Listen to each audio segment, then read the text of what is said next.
Good morning, YouTube.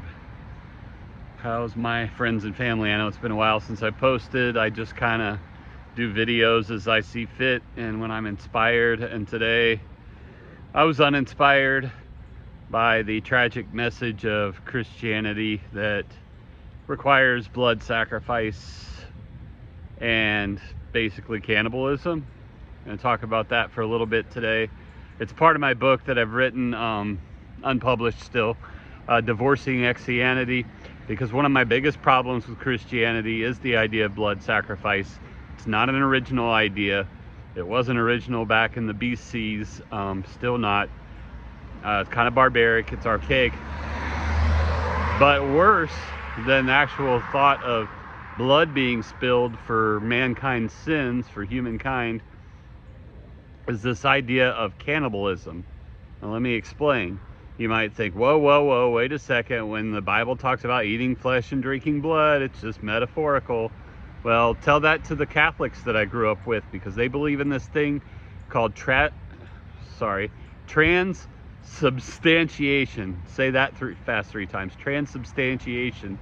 Look it up. It's a dogma, I think a dogma, maybe it's a theology within the church, whereby they believe that when the priest prays over the sacrament of communion, that little host, that little wafer, and that cup of juice or wine, usually wine in the Catholic Church, actually literally becomes blood and flesh.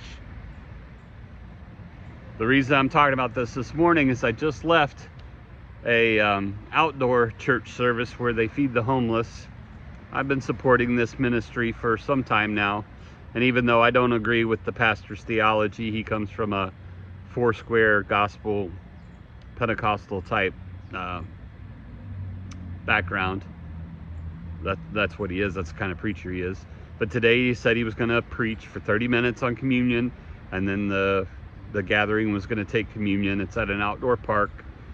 And if he said eat flesh and drink blood once, he said it at least 10 times.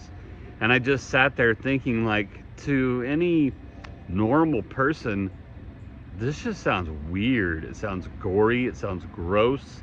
It sounds outdated. Like we don't practice cannibalism in Western society, and societies and civilizations for lots of time have not practiced cannibalism. Some never did. So the fact that Christians use this language just with such, everyday casuality, it's disturbing. Think about it. It's disturbing. If you walked up on somebody not knowing the context and they kept saying over and over, we're going to eat this flesh and drink this blood, you would look at them side-eye. You would think they were crazy. You might walk away. And I was threatened to say something. I mean, I was ready. I was ready to take on this whole theology, but it just wasn't the time or place. I think I'll probably maybe text or email the pastor privately about it. But it just rolls off the tongue so easy for Christians, because it's so ingrained in them that this blood sacrifice that happened on the cross, that atoned for all of humankind's, failings, our shortcomings, our sins, it's just so commonplace in the church. And then the fact that we want to ingest, because his theory was there's this Zoe, which is the life force of God. It's the life force of Jesus that's somehow transmuted to us or transfused into us whenever we eat the flesh and drink the blood. I mean, literally he said it like 10 or 12 times. It's just so gross. That whole theology is so gory, outdated, it's gross. It doesn't make any sense. We're not cannibals. I mean,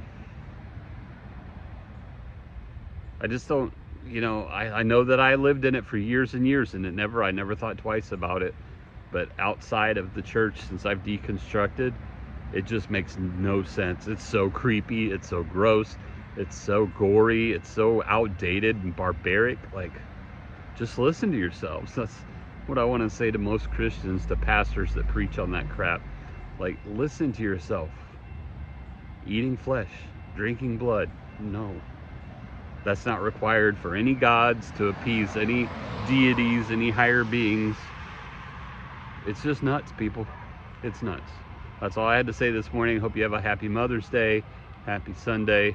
Coming to you live from Santa Monica, California. This is Chris, Signing off. Peace out, my friends.